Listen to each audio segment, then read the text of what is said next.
you have to look at different phases where K through 12 is partly about babysitting the kids so the parents can do other things. So yes, having the kids go to a common place for K through 12, I don't predict some radical change in that. You know, homeschooling is about 3 or 4%, and it keeps getting better. In fact, they're on the cutting edge of using some of these tools and getting feedback for those. But actually, some of the best charter schools are these boarding schools where you completely immerse the kid in the learning ethic. You know, in KIPP, all the high-performance charter schools, which have come at it in different ways, they're all long school days. KIPP, which is kind of an exemplar, very long school day. You come in on every other Saturday, you come in 3 weeks in the summer.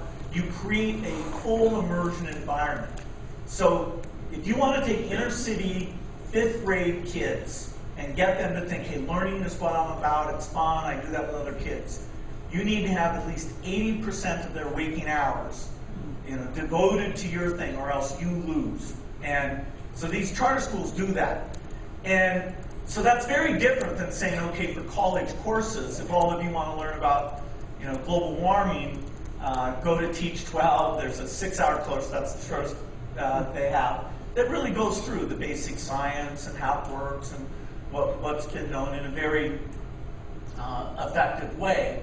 The self-motivated learner will be on the web, and there will be far less place-based things. In fact, even getting feedback, having group discussion, you know, when you have video, you have bulletin boards, you have all sorts of things that college, except for the parties, needs to be less place-based. After all, what are we trying to do? We're trying to take the education that today the tuition is, say, $50,000 a year, so over 4 years, the $200,000 education that is increasingly hard to get because there's less money for it, the capacity's not there.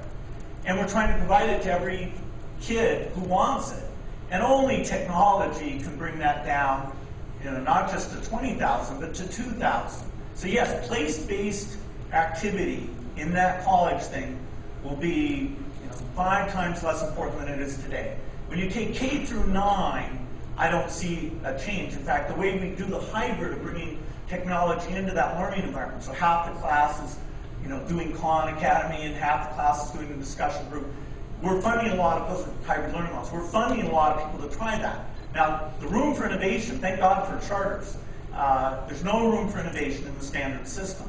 And so, you know, we're getting some experimentation, but there should be about 20 times as much as there is.